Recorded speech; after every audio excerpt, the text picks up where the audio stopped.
Bahkan kata Allah Subhanahu wa taala, "Zuyyina lin-nasi hubbus syahawati minan nisa'i wal banin wal qanatiril muqantarati minadz-dzahabi wal fiddati wal khailil musawwamati wal an'ami wal harth."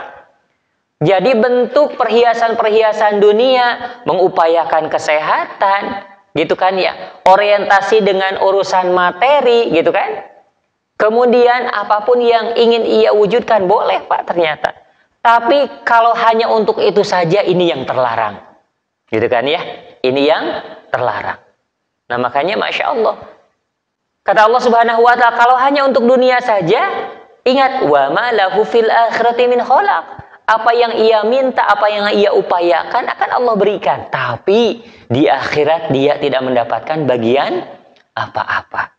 Bismillahirrahmanirrahim. Baik, kita masuk ke fotokopian materi yang kami bubuhkan di dalam handout fotokopi ini. Jadi judulnya adalah manakah prioritas hidup kita, Pak? Insya Allah mudah-mudahan jadi bahan renungan untuk kita semua. Dalil naqli yang pertama, kata Allah, "Faminan nasi may yaqulu rabbana atina fid dunya wa ma lahu fil akhirati min khalaq." Di antara manusia ada yang berdoa, meminta, ya, menguatkan apa yang ia pikirkan melalui doa yang ia sampaikan. Dari doa yang disampaikan diwujudkan dengan aksi yang ia perlihatkan. Jadi apa yang dipikirkan itulah yang akan diminta. Apa yang diminta itulah yang akan berusaha untuk diwujudkan. Kata Allah, di antara manusia ada yang berdoa, Rabbana atina fid dunya, ya Tuhan kami, berilah kami kebaikan di dunia. Segala hal yang diinginkan, yang dibutuhkan untuk urusan dunia, minta, mohon untuk dicukupkan. Karena memohon untuk dicukupkan, ia pun akan sekuat tenaga untuk mewujudkannya. Karena apa yang dipikirkan akan dimintakan, kemudian akan diwujudkan. Ketika yang dipikirkannya hanya untuk urusan dunia, maka salah satu inti permintaan yang ia sampaikan kepada Allah Subhanahu wa taala hanya untuk urusan dunia saja. Dan apa yang ia akan lakukan berkaitan dengan urusan dunia saja. Nah kata Allah, ada orang yang prioritas hidupnya sedari ia bangun sampai ingin tidur kembali hanya untuk mengejar urusan-urusan dunia saja. Kalau hanya untuk mengejar dunia boleh Pak. Kalau hanya untuk mengejar dunia saja ini yang tidak boleh. Ya. Seseorang punya target, capaian, cita-cita, keinginan dalam urusan dunia boleh Pak? Boleh. Bahkan kata Allah Subhanahu wa taala, "Zuyyina lin-nasi hubbus syahawati minan nisa'i wal banin wal qanatiril muqantarati minadz-dzahabi wal fiddati wal khailil musawwamati wal an'ami wal harth." Jadi bentuk perhiasan-perhiasan dunia mengupayakan kesehatan, gitu kan ya. Orientasi dengan urusan materi, gitu kan?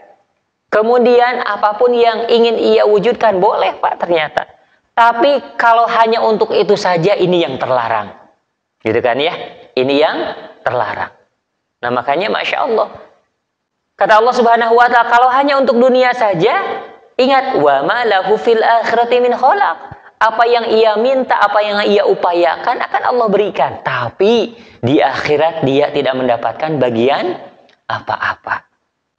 Mengupayakan dunia boleh Pak, bahkan sangat dianjurkan.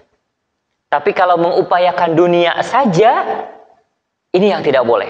Karena kalau prioritasnya hanya untuk dunia saja, pasti ada yang dikorbankan. Dan tidak lain yang dikorbankan pastilah urusan akhirat. A'udzubillahi min dzalik.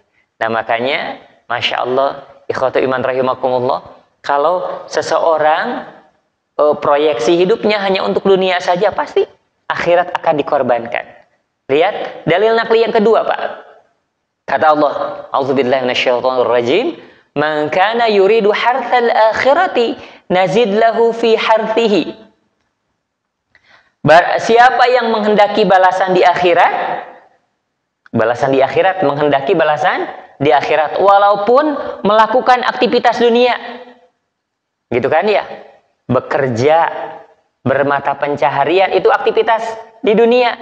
Tapi orang tersebut dari aktivitas tersebut menginginkan menghendaki balasan di akhirat. Ya, bekerjanya diawali dengan niat baik. Kemudian bahkan Masya Allah ketika sebelum berangkat bekerja diawali dengan berdoa, berzikir, mengkoneksi dirinya dengan Allah Subhanahu wa ta'ala. Selama bekerja menjauhi hal yang haram, mendolimi, koruptif, manipulatif.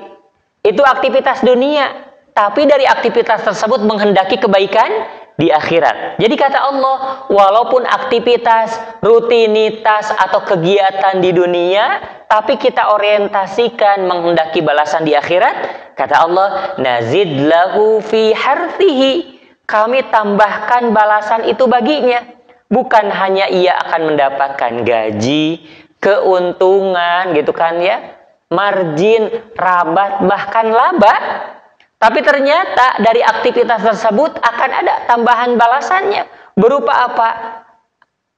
Kebaikan atau pahala dari Allah Subhanahu wa ta'ala. Berumah tangga Pak, berumah tangga ya, menyuburkan cinta, mengekspresikan kasih sayang terhadap istri dan anak, itu aktivitas di dunia. Tapi kalau kita mengharapkan balasan kebaikan di akhirat, maka akan mendasari kehidupan berumah tangganya dengan ketakwaan. Ikhwatu iman rahimakumullah. Masya Allah, luar biasa. Nah, aktivitasnya di dunia, tapi ternyata mengharapkan kebaikan pahala di akhirat. Di dunia ia akan bahagia dengan kegiatan berumah tangganya, anaknya bisa menjadi qurrata a'yun, istrinya bukan hanya bisa menjadi dalam tanda petik mitra untuk mitra halal untuk mengekspresikan kebutuhan-kebutuhan kita, itu kayaknya di dunianya terpenuhi, tapi ternyata di akhirat juga ada tambahan kebaikan berupa balasan pahala.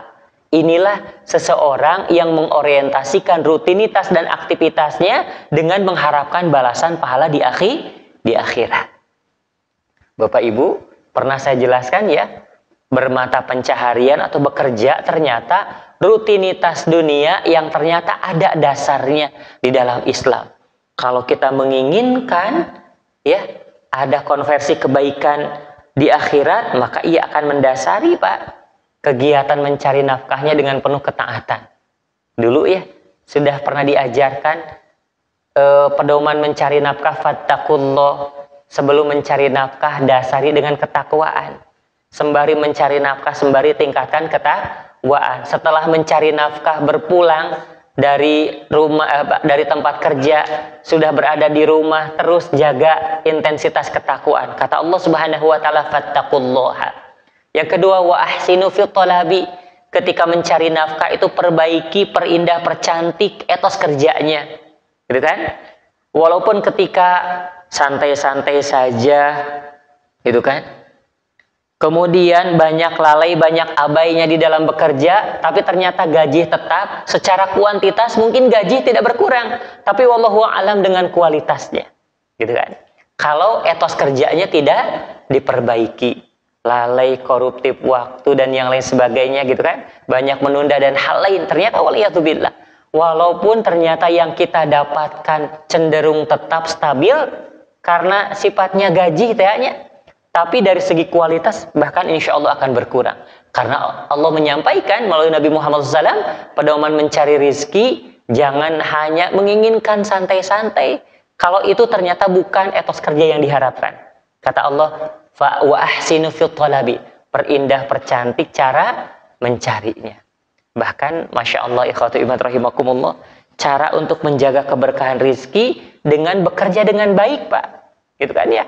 Bekerja dengan baik, ikhwatu iman rahimakumullah. Nah, makanya kata Allah, man kana yuridu hartal akhirah, barang siapa yang di dunianya aktivitasnya, rutinitasnya, gitu kan, menghendaki balasan di akhirat dengan cara yang baik, gitu kan, walaupun aktivitas tersebut aktivitas dunia. Nah, nazid lahu fi hartihi, kami akan tambahkan balasan itu baginya. bukan hanya mendapatkan apa yang ia peroleh secara langsung dengan aktivitas dunia, tapi ternyata di akhirat dia juga mendapatkan pahala. Sebaliknya, wa man kana yuridu hartsad dunya, siapa yang menghendaki balasan di dunia, gitu kan? Nu'tihi minha, kami akan berikan kepadanya sebagian di antara balasan dunia tersebut. Wa ma lahu fil akhirati min nasib. Namun ternyata di akhirat dia tidak mendapatkan balasan kebaikan atau sedikit pun untuk dirinya di akhirat. Masya Allah ya. Hanya untuk mendapatkan tambahan, dia berani untuk zalim. Contoh akhirnya, upami teu kieu mah teu aya langkungna. Kalau tidak seperti ini, tidak mendapatkan yang lebih, contoh gitu kan. Kalau dengan cara yang tidak zalim, tidak akan ada lebih yang didapatkan. Nah, kata Allah Subhanahu wa taala, orang tersebut melakukan aktivitas dunia hanya untuk dunia saja. Itu kan? Tapi di akhirat tidak mendapatkan bagian. Wal'iyadzubillah. Ikhwatu iman rahimakumullah. Bahkan na'udzubillahi min dzalik ya. Ketika seseorang melakukan kemaksiatan karena untuk memenuhi keinginannya. Ya. Berani untuk melakukan hal-hal yang sifatnya maksiat karena ada keinginan sesaat yang ia rasakan saat itu juga. Na'udzubillahi min dzalik ya. Rada rieuh contohnya berani melakukan hal yang haram, yang ia kejar, yang ingin ia rasakan, contohnya gitu kan ya. Nah, ini nyambung dengan apa yang Allah sampaikan di dalam Al-Quran, suratul Isra, surat Al-Isra. Boleh dilihat di dalam dalil nakli yang ketiga, Pak. Surat apa katanya? Al-Isra ayat 18. Ini, man kana yuridul ajilata, siapa saja yang menghendaki kehidupan sekarang atau balasan dunia, hoyong seueur penghasilan, ternyata berani untuk melakukan hal yang haram, tertarik untuk yang sifatnya untuk mengekspresikan kebutuhan biologisnya dengan cara yang haram, contoh gitu kan ya, karena sangat tertarik kemudian melakukan. Nah, itu yang disebut sebagai apa? Menghendaki kehidupan sekarang, gitu kan? Mangkana yuridul ajilata, barang siapa yang menghendaki kehidupan sekarang, keinginan-keinginan yang sifatnya pragmatis dia lakukan walaupun bertolak belakang dengan ajaran agama. Wala'iyadzubillah. Bapak Ibu, ternyata dorongan orang yang tergoda untuk minum khamr, Pak. Na'udzubillah yang daliknya. Seseorang yang tergoda untuk minum khamr, mabuk-mabukan, itu ternyata karena dorongan sesaat. Ya. Rileks, tenang, atau bahkan sudah menjadi edik. Dorongan kecanduan tersebut diwujudkan, dilakukan karena ingin mendapatkan kesenangan yang terasa saat itu. Nah, ini yang disebut sebagai al-ajilah. Keinginan untuk mewujudkan hal yang ingin segera ia rasakan. Ini al-ajilah. Banyak orang-orang yang tertarik melakukan hal-hal yang sifatnya haram atau dilarang oleh Allah Subhanahu wa taala karena dorongan itu kan ya. Dorongan untuk merasakan hal yang segera ingin ia rasakan. Nauzubillah min dzalik. Ini yang disebut al-ajilah. Ikhwatu iman. Ingin mendapatkan keuntungan koruptif, manipulatif, atau bahkan mengurangi hak orang lain, mendolimi orang lain. Ini al-ajilah, gitu kan ya. Na'udzubillahi min dzalik. Nah, sehingga dorongan untuk melakukan hal-hal yang terlarang tersebut dikarenakan ingin merasakan berdasarkan dorongan-dorongan yang ingin segera ia rasakan. Na'udzubillahi min dzalik. Kata Allah Subhanahu wa taala, ajalna lahu, kami akan berikan.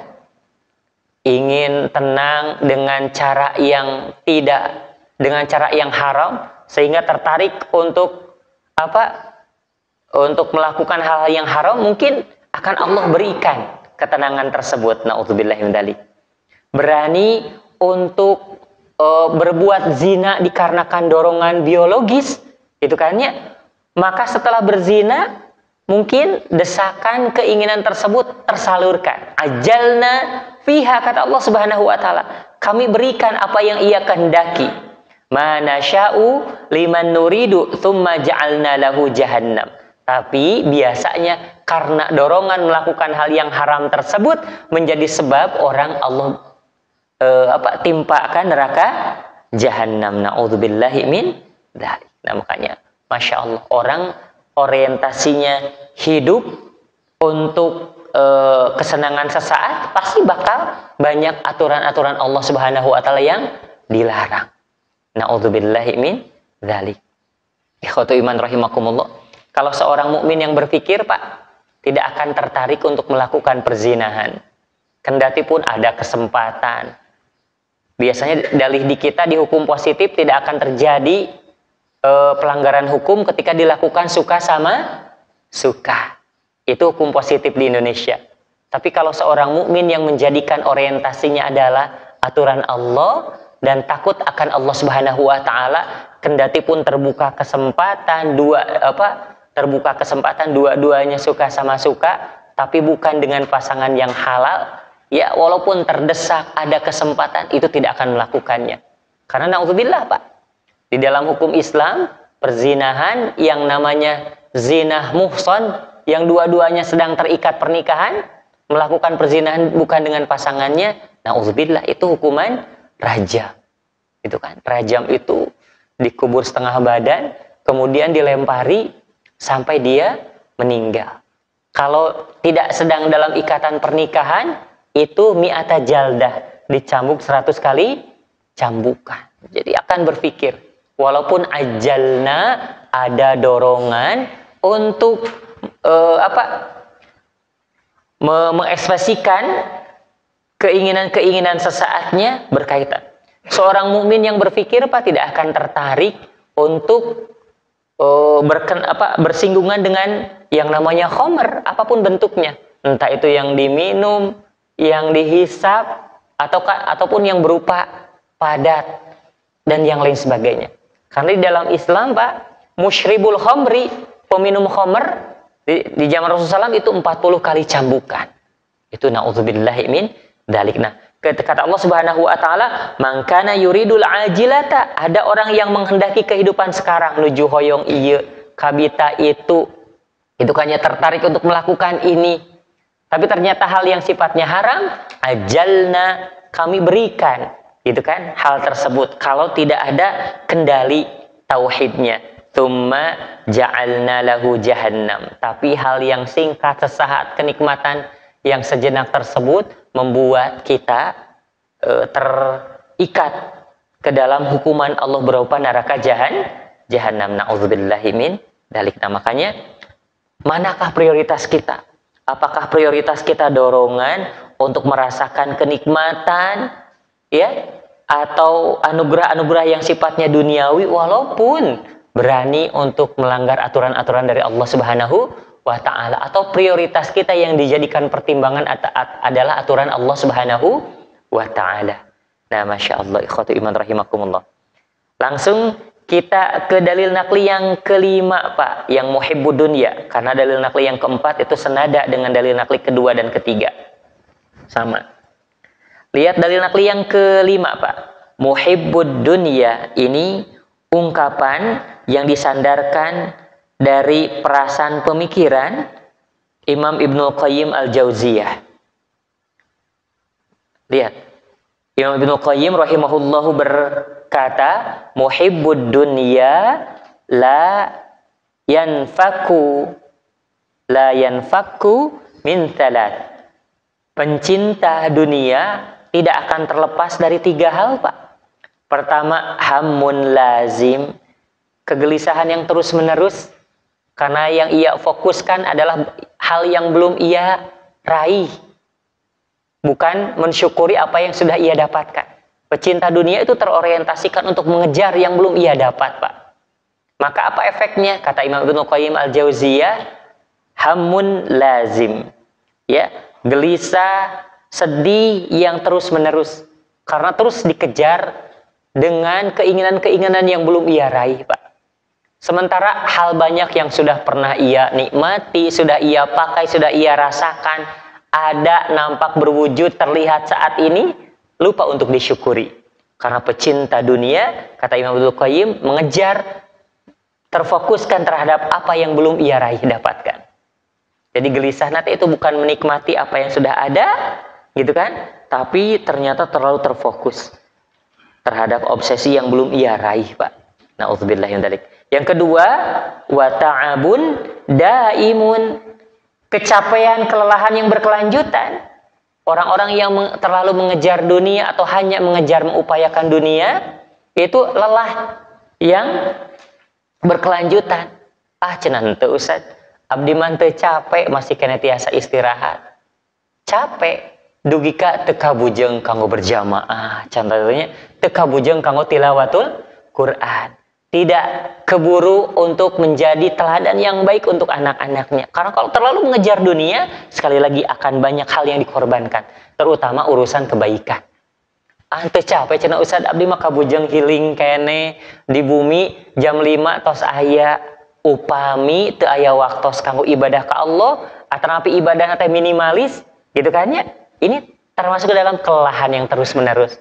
Saking lelahna, porsi untuk memperbaiki diri, gitu kan ya, tidak ada.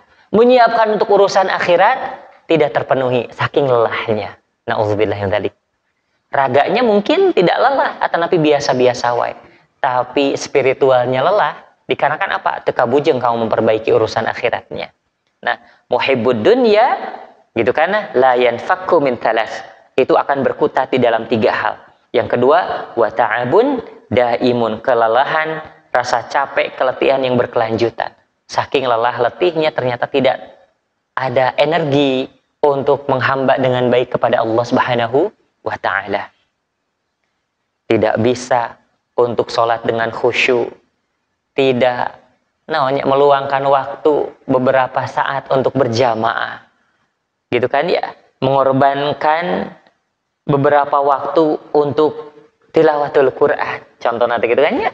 Atau tidak menjadi orang yang memperbaiki guna menjadi teladan yang baik untuk anak-anaknya.